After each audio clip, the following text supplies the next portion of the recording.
मराठी नाही परवाना नाही, नियमभंग केल्यास परवाना कायमस्वरूपी रद्द होणार। परिवहन मंत्री प्रताप सरनाईक यांनी हा इशारा दिलाय।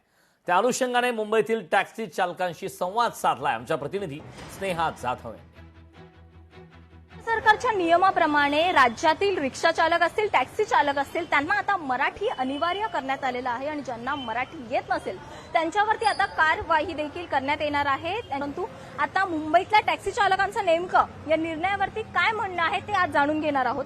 मराठी हे कंपल्सरी यायला पाहिजे, कारण आपण या महाराष्ट्रामध्ये धंदा वगैरे करतो, त्याच्यामुळे मराठी हे यायला पाहिजे आणि हे सरकारचं मी स्वागत करतो। माझं म्हणणं आहे की जे वयस्कर आहेत, समजा मी नवीन आहे शिकू शकतो, पण जे वयस्कर आहेत ते शिकायला जर कोशिश करतात तरी पण त्यांना नाही जमलं तर त्याचं काय करणार?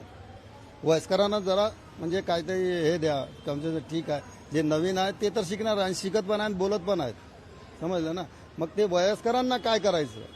कारण काय आहे, एवढ्या दिवस तुम्ही पहिल्याच मांडणी केला असता की बाबा हे शिकूनच तुम्हाला लायसन्स भेटणार, हे शिकूनच हे होणार, मग ते केले असते पहिल्यापासूनच। पण त्यांचं आता वय म्हणजे संपत आलंय, मग ते काय करणार? त्यांच्यासाठी काहीतरी विचार करायला पाहिजे। ये सब तो ठीक है, लेकिन जो 58-60 साल के हो गए हैं, अब वो मरने का टाइम है, वो क्या सीखेंगे?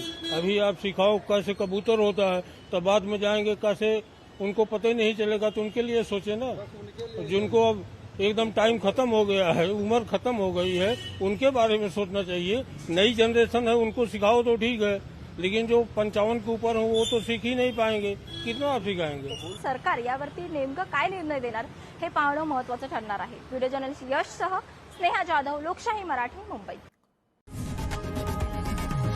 लोकशाही मराठी, ऐका, पहा, जागरूक रहा।